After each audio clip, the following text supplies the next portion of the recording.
I'm Jim Benjamin. I'm a professor of accounting. I've been at A&M since 1974, and I've had the privilege to work with all 6 deans of the Mays Business School. I'm delighted to be here today with Dr. Eli Jones, the current dean of the Mays Business School. Eli has a long history with Texas A&M. He came some 40 years ago as a student, came back for an MBA, came back for a PhD, had significant corporate experience, and has been a dean at LSU and the University of Arkansas before coming to A&M. Let's talk about some of the highlights from your first 3 years. Yeah. I remember the first thing you did was a listening tour. Yes. Followed closely by a strategic plan. Could you talk about that process? Absolutely. So I'm a marketing professor. And so I'll start there. So I'm a full professor in marketing, and in marketing we tend to think of our consumers, our customers, and for me, doing the listening tour and listening particularly to those people who have invested in our college, I started there. And I did that with all 3 of my deanships. I always started with, let me hear what the marketplace is saying first. So that became a very key ingredient to my listening tour.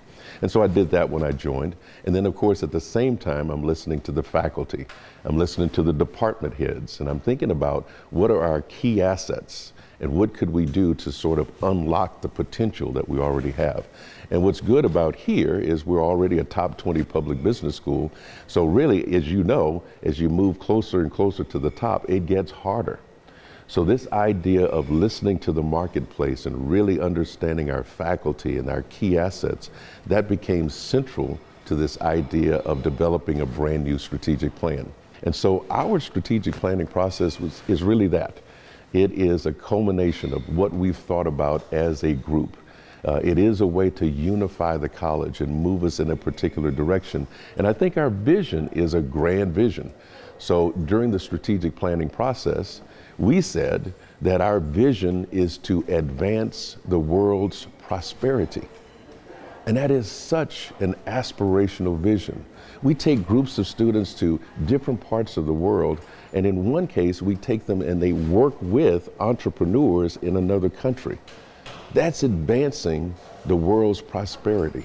That to me is very, very exciting. So we have a grand vision and a plan. What are we doing now?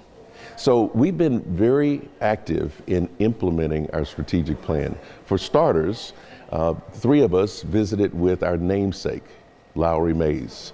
And so when we were crafting the vision, actually Lowry was in the background. I was giving him feedback on the development of our strategic plan.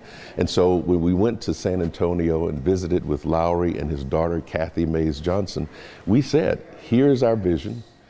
Tell us what you think about it.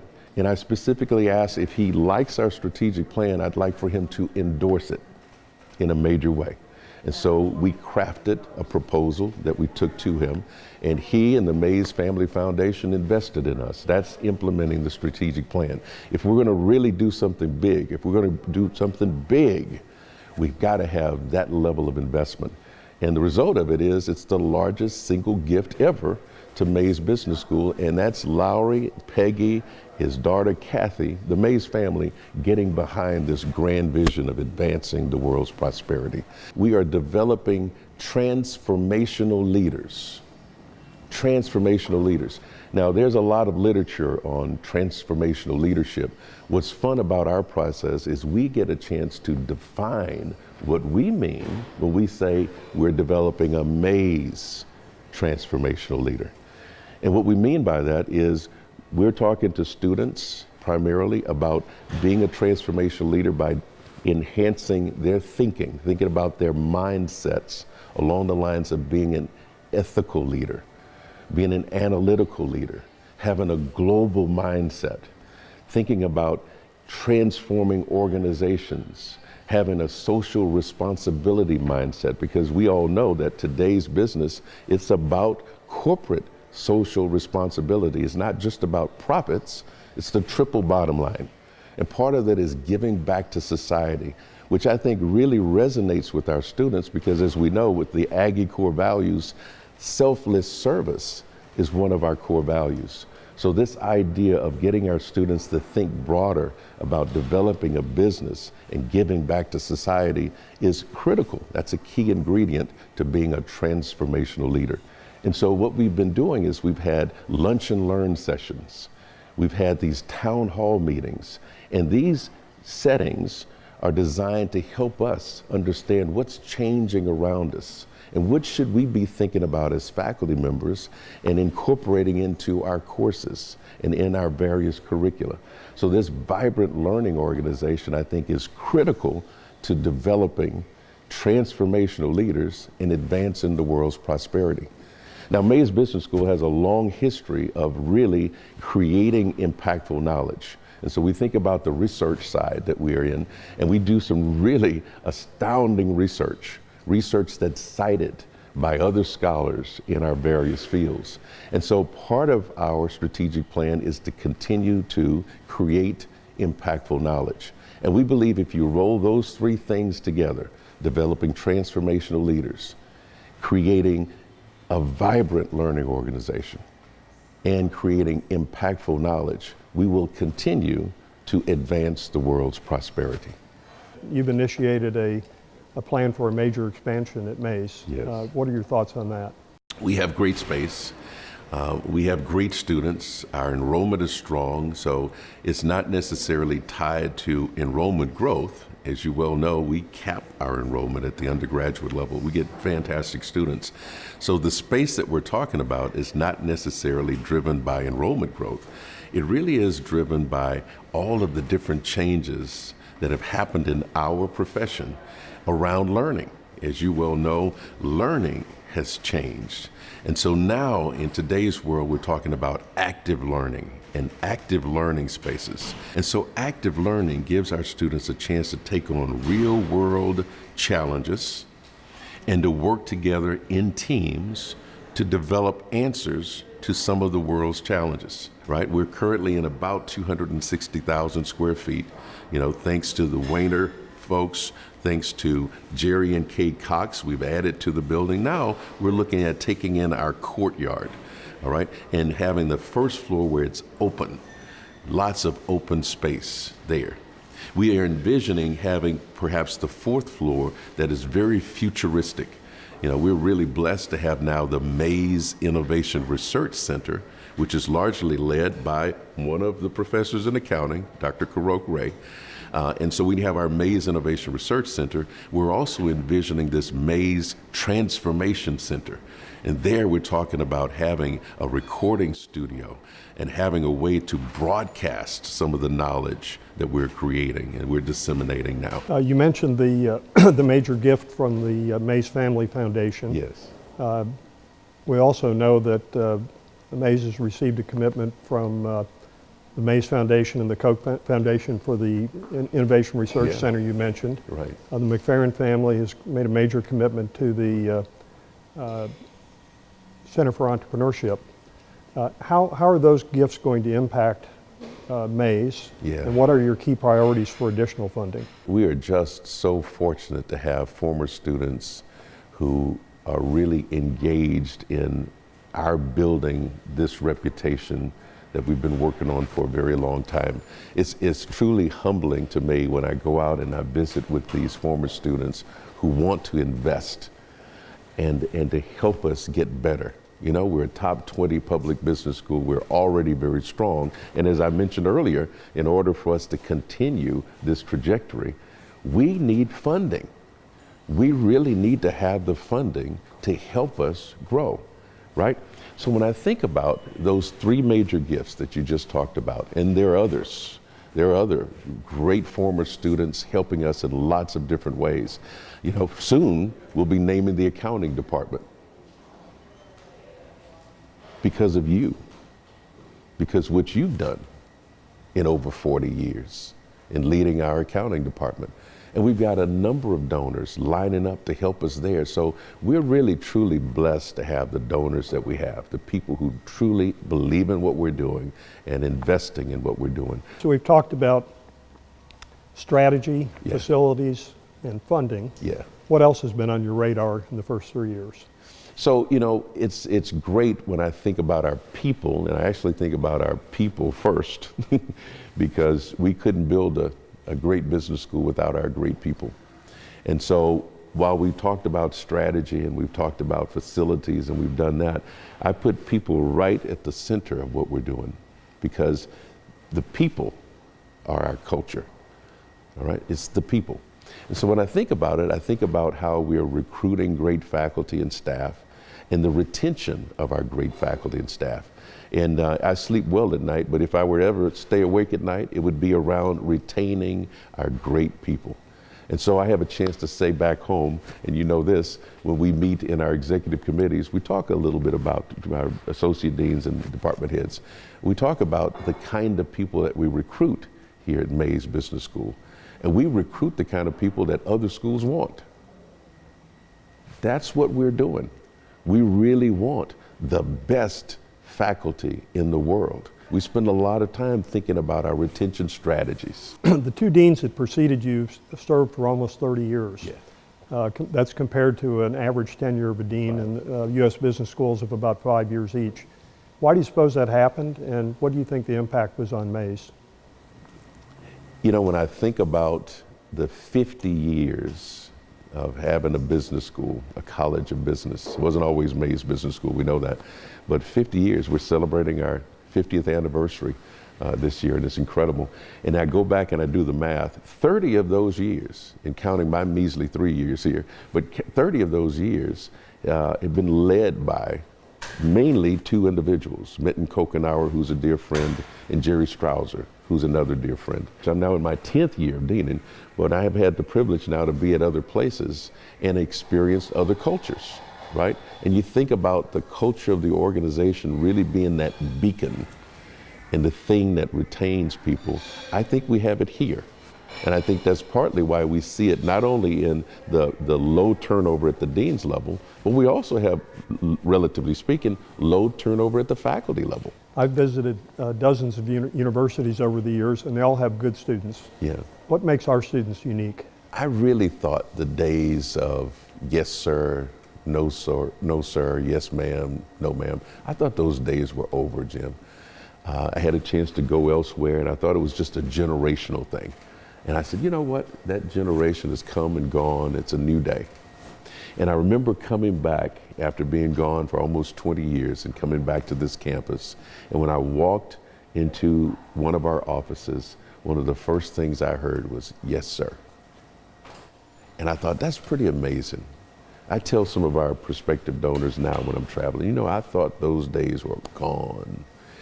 But when I think about our Aggie core values, and how much we live those values. Now, we're a large university. Sometimes you're going to find outliers. Of course, we're large. But when I think about the excellence, the leadership, the integrity, the respect, the selfless service and loyalty, those 6 Aggie core values. And when I think about our students, no matter the discipline, our students are living those 6 core values. You know, it's also interesting, you know this, when we bring back former students, and we ask them years later, sometimes 20 to 30 years later, what do you remember about being a student here at A&M? It's really refreshing to hear them reflect back on those Aggie core values. What advice do you give today to either a current student or a recent graduate? You know, their time here is just the beginning. And when they go to commencement, graduation, that's not the end of their learning. We're always learning. I even hope in the course of this interview, I've shared with you how much I continue to learn. We're always learning. And I think while they're with us, what we're really teaching more than anything is how to learn. Now we have very specific disciplines, accounting, finance, information systems, management, and marketing. We have very specific disciplines. But when I think about the meta goals, the goals that we look for when we're doing accreditation, you know, those meta goals, those things are big, broad goals. We're saying we want to teach our students how to think critically, how to communicate well, how to understand other cultures, how to live the Aggie core values, right? And when I think about all of those, that's constant learning. And that's what I want our students to know, that they have a specific time with us, and the bigger picture, they're just learning frameworks. They're learning ways to view the world. and that they should continue learning. So I would encourage them to continue on. We have Center for Executive Development. They could come and they can bring their organizations to us, and we can customize education for those various companies, and we can deliver there on their site, or they can come here. Businesses have been disrupted at an unprecedented level for the last few years. Higher education not as much so, it seemingly. Can that continue? I think we have disruptions. In fact, I think we have lots of disruptions. When I go back and I think about the idea of a university, and I think about how universities have survived hundreds of years, that's pretty incredible. At the same time, when I think about corporations, many of these corporations really reached the limelight, and some of those aren't around anymore. So I think about, in that context, I think about that, and I say, well, maybe we don't change as much as some businesses, but maybe that's good. And I think about why we continue to sustain ourselves. And it's because, at the end of the day, our product, if you will, is intellectual property, right? I think about what we're doing. So we're not producing widgets and selling widgets, we're producing knowledge, right? But I do think there are some disruptors out there, and I'm going to state a couple that are obvious. For example, so this whole idea of technology, which is a major disruptor in business, is also a disruptor in our industry as well. So we've seen some really interesting things around online learning, which has been around for a while. We're now starting to see some competitive activity around online learning. We're watching the development of MOOCs, these massive online courses, and mixed success in those areas. This idea of putting what we create, which is knowledge, out there in open space, people have tried that. We're starting to see corporate universities, as it turns out. And when we look at our executive development, we have a kind of natural competition coming from corporate universities, where they're not only teaching their own employees, they're now customizing courses for other companies. So we have those disruptors. We have those.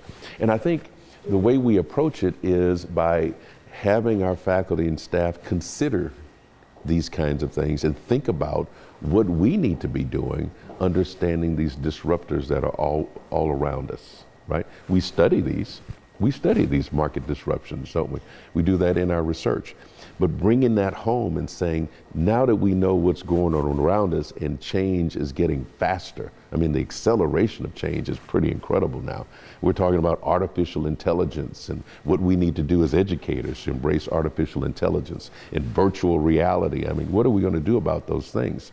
So we as faculty, we need to consider these things that are changing, and we need to think about what we need to do in terms of how we deliver our courses and our curricula.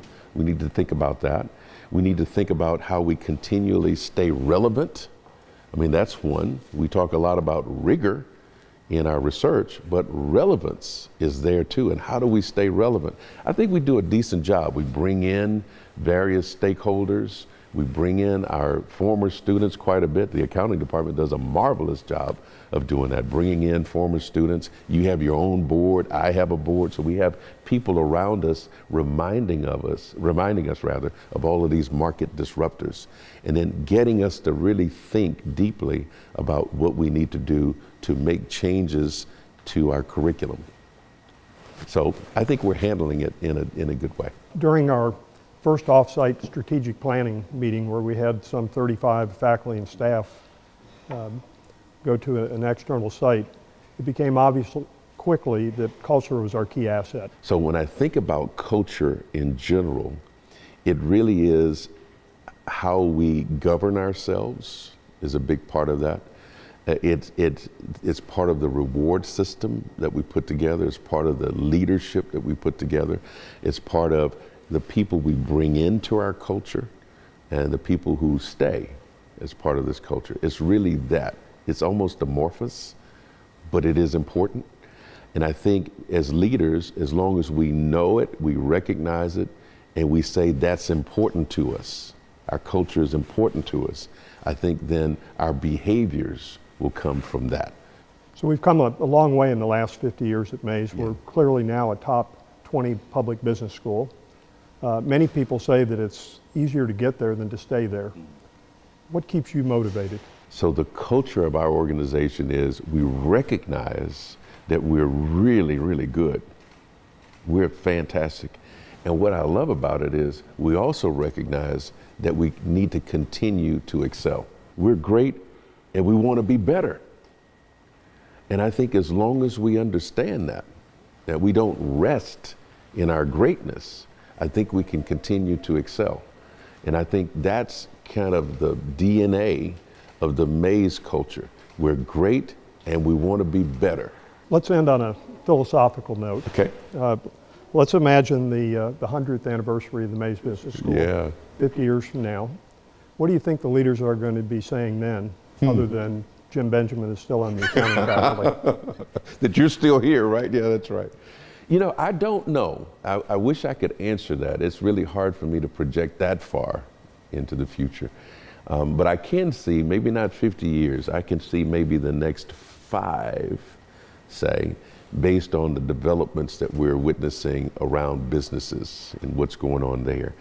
I think, for example, this idea of the entrepreneurial mindset, I think that's a big idea. I think it's even bigger than we think. We are developing students, graduates, who can think about a problem critically and can think about a solution to the problem, all right? And sometimes when I think about that whole entrepreneurial mindset, I think in the next 5, maybe 10 years, we're gonna see some of these graduates, if we're doing our jobs right, we're gonna see some of these graduates who are prepared to think about the big challenges we have. So we as Mays Business School, we've taken on 3 grand challenges that we think we can have an impact on. We think we can find some solutions, and how we're gonna do it by developing these transformational leaders who can think about those kinds of big issues. So when I play out the next 5 years, call it maybe 10, I think we're gonna see some interesting developments, particularly in those 3 areas. Eli, thanks so much for spending time with us today. We've learned a lot about where we are, and I'm very excited about where we're going. Thank you. We appreciate your time too. Thanks.